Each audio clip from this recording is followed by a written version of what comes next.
Hello friends, good evening. आज हम लेके आए हैं आर्ट साइंस कॉमर्स के छात्रों के लिए 100 मार्क्स हिंदी का ऑब्जेक्टिव क्वेश्चन, जो आपके आगामी बोर्ड परीक्षा के पॉइंट ऑफ व्यू से बहुत ही ज़्यादा महत्वपूर्ण है। आज के इस वीडियो में हम 12th क्लास हिंदी पद खंड के 9वें चैप्टर जन जन का चेहरा एक पाठ से संबंधित ऑब्जेक्टिव प्रश्न को देखने वाले हैं। तो चलिए शुरू करते हैं। हमारा पहला प्रश्न है, जन जन का चेहरा एक शीर्षक कविता किसकी रचना है? रघुवीर सहाय की, गजानन माधव मुक्तिबोध की, जयशंकर प्रसाद की या फिर अशोक कुमार जेपी की? तो ऑप्शन नंबर बी हमारा राइट आंसर हो जाएगा, गजानन माधव मुक्तिबोध की। किसकी है? तो गजानन माधव मुक्तिबोध की। ऑप्शन नंबर बी हमारा राइट आंसर हो जाएगा। चलिए अगला प्रश्न देखते हैं। गजानन माधव मुक्तिबोध का जन्म कहाँ हुआ था? गजानन माधव मुक्तिबोध का आखिर जन्म कहाँ हुआ था? बिहार में, दिल्ली में, छत्तीसगढ़ में या फिर पंजाब में?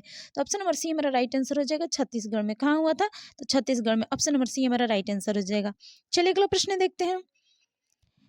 मुक्तिबोध ने किस विश्वविद्यालय से एमए किया? दिल्ली विश्वविद्यालय, इलाहाबाद विश्वविद्यालय, रांची विश्वविद्यालय या फिर नागपुर विश्वविद्यालय? तो ऑप्शन नंबर डी हमारा राइट आंसर हो जाएगा, नागपुर विश्वविद्यालय। किस विश्वविद्यालय से? तो नागपुर विश्वविद्यालय से इन्होंने एमए किया। ऑप्शन नंबर डी हमारा राइट आंसर हो जाएगा। चलिए अगला प्रश्न देखते हैं। मुक्तिबोध ने नागपुर से निकलने वाले किस पत्र का संपादन किया? सरस्वती का, आजादी का, नया खून का या फिर इनमें से कोई नहीं? तो ऑप्शन नंबर सी हमारा राइट आंसर हो जाएगा, नया खून का। किसका किया था? तो नया खून का। ऑप्शन नंबर सी हमारा राइट आंसर हो जाएगा।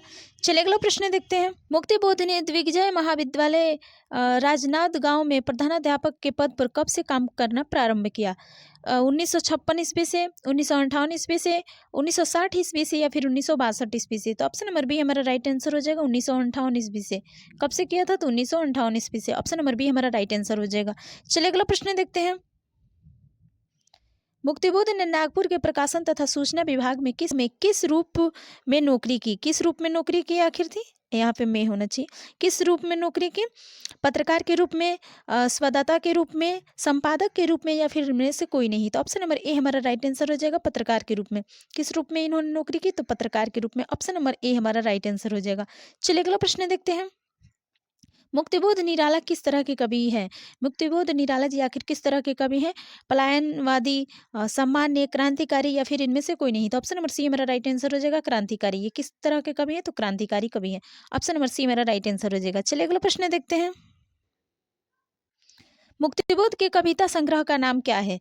सूरज का मुंह टेढ़ा है, चांद का मुंह टेढ़ा है, चांद का मुंह सीधा है या फिर सूरज का मुंह सीधा है? तो ऑप्शन नंबर बी हमारा राइट आंसर हो जाएगा, चांद का मुंह टेढ़ा है।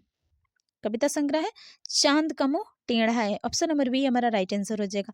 चलिए अगला प्रश्न देखते हैं। मुक्तिबोध ने सितारा किसे कहा है? मुक्तिबोध ने आखिर सितारा किसे कहा है? नेता को, जनता को, आकाश के तारे को या फिर इनमें से कोई नहीं? तो ऑप्शन नंबर बी हमारा राइट आंसर हो जाएगा, जनता को। ये जनता को क्या कहते हैं? सितारा कहते हैं। ऑप्शन नंबर बी हमारा राइट आंसर हो जाएगा। चलिए अगला प्रश्न देखते हैं। मुक्तिबोध के अनुसार ज्वाला कहाँ से उठती है? मुक्तिबोध के अनुसार आखिर ज्वाला कहाँ से उठती है?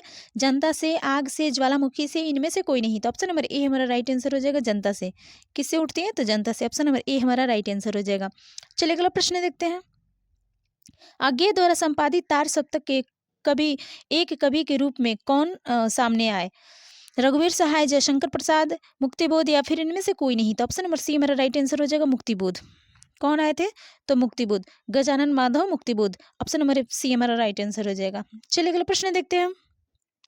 कौन सी कृति मुक्तिबोध की नहीं है? कौन सी कृति इनमें से है जो कि मुक्तिबोध की नहीं है? चांद का मुंह टेढ़ा है, भूरी भरी खाक धूल, सतह से उठता आदमी या फिर बिखरे मोती? तो ऑप्शन नंबर डी हमारा राइट आंसर हो जाएगा, बिखरे मोती, जो कि इनकी नहीं है।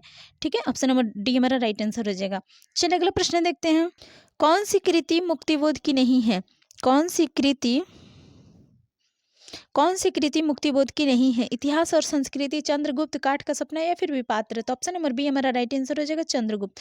कौन है? कौन नहीं है? तो चंद्रगुप्त नहीं है। ऑप्शन नंबर बी हमारा राइट आंसर हो जाएगा। चलिए अगला प्रश्न देखते हैं। कौन सी रचना मुक्तिबोध की है? कौन सी रचना इनमें से है जो कि मुक्तिबोध की है? सुरसागर, विनय पत्रिका, कामायनी, एक पुनर्विचार, मुकुल? तो यहाँ पे डी दिया है, यहाँ पे डी दिया है जो कि गलत है, डी नहीं होगा। ऑप्शन नंबर सी हमारा राइट आंसर हो जाएगा, कामायनी एक पुनर्विचार। कौन है? तो कामायनी एक पुनर्विचार। ऑप्शन नंबर सी हमारा राइट आंसर हो जाएगा, जो कि मुक्तिबोध जी की है। किसकी रचना है? तो मुक्तिबोध जी की। ऑप्शन नंबर सी हमारा राइट आंसर हो जाएगा। ठीक है, चलिए अगला प्रश्न देखते हैं। कभी कभी ऑप्शन में कुछ गलत भी दे देता है, ठीक है, तो ये नहीं होगा। चलिए, एक साहित्य डायरी एक साहित्य की डायरी किसकी रचना है? एक साहित्य की डायरी आखिर किसकी रचना है? अज्ञे जी की, निराला की, मुक्तिबोध की, रघुवीर सहाय की। तो ऑप्शन नंबर सी हमारा राइट आंसर हो जाएगा मुक्तिबोध की। किसकी है? तो मुक्तिबोध की। ऑप्शन नंबर सी हमारा राइट आंसर हो जाएगा। चलिए अगला प्रश्न देखते हैं। मुक्तिबोध के पिता का आखिर क्या नाम था? मुक्तिबोध के पिताजी कौन थे? ऋतुराज मुक्तिबोध थे, सुंदरराज मुक्तिबोध थे, माधवराज मुक्तिबोध या फिर गजराव मुक्तिबोध। तो ऑप्शन नंबर सी हमारा राइट आंसर हो जाएगा माधवराज मुक्तिबोध। कौन थे? तो Madhavraj Muktibodh. Option number C हमारा राइट आंसर हो जाएगा। कौन थे? तो Madhavraj Muktibodh. Option number C हमारा राइट आंसर हो जाएगा। चलिए अगला प्रश्न देखते हैं। कौन सी रचना मुक्तिबोध की है? कौन सी रचना मुक्तिबोध की है? दिव्यान, मुझे चांद चाहिए, भोर का तारा या फिर चांद का मुंह टेढ़ा। तो ऑप्शन नंबर डी हमारा राइट आंसर हो जाएगा चांद का मुंह टेढ़ा, जो कि यह इनकी रचना है, गजानन माधव मुक्तिबोध की। ऑप्शन नंबर डी हमारा राइट आंसर हो जाएगा। चलिए अगला प्रश्न देखते हैं। कौन सी रचना मुक्तिबोध की नहीं है? कौन सी रचना मुक्तिबोध जी की नहीं है? नई कविता का आत्मसंघर्ष, बिहारी पुनर्मूल्यांकन, कमायनी एक पुनर्विचार या फिर भूरी भरी खाक धूल। तो ऑप्शन नंबर बी हमारा राइट आंसर हो जाएगा बिहारी पुनर्मूल्यांकन, जो कि इनकी नहीं है। ठीक है, चलिए अगला प्रश्न देखते हैं। मुक्तिबोध किस सप्तक के कवि थे? मुक्तिबोध जी आखिर किस सप्तक के कवि थे? तार सप्तक के, दूसरा सप्तक के, तीसरा सप्तक के या फिर चौथा सप्तक के? तो ऑप्शन नंबर ए हमारा राइट आंसर हो जाएगा तार सप्तक के। किस सप्तक के ये कवि थे? तो तार सप्तक के। ऑप्शन नंबर ए हमारा राइट आंसर हो जाएगा। चलिए अगला प्रश्न देखते हैं। गजानन माधव मुक्तिबोध का जन्म कब हुआ था? गजानन माधव मुक्तिबोध का आखिर जन्म कब हुआ था? 13 नवंबर 1917 को, 11 सितंबर 1918 को, 22 अक्टूबर 1917 को या फिर 15 दिसंबर 1920 को? तो ऑप्शन नंबर ए हमारा राइट आंसर हो जाएगा 13 नवंबर 1917 को। इनका जन्म कब हुआ था? तो 13 नवंबर 1917 को। ऑप्शन नंबर ए हमारा राइट आंसर हो जाएगा। और इनकी मृत्यु कब हुई थी? ये भी तो 11 सितंबर 11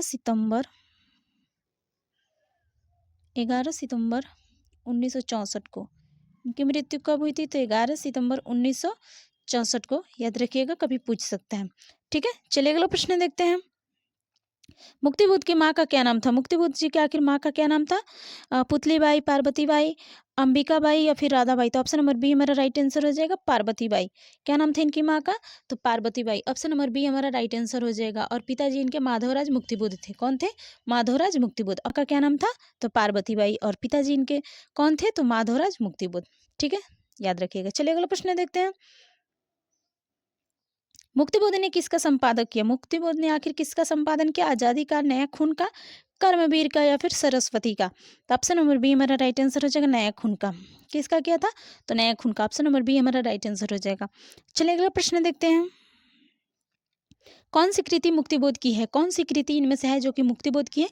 चांद का मुंह टेढ़ा है, रास्ता इधर से है, खंडिता या फिर द्रौपदी? तो ऑप्शन नंबर डी यहाँ पे दिया है।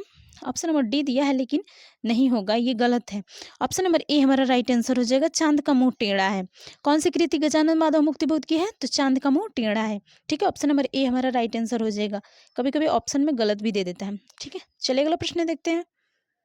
जन जन का चेहरा एक के रचनाकार कौन है? जन जन का चेहरा एक के रचनाकार आखिर कौन है?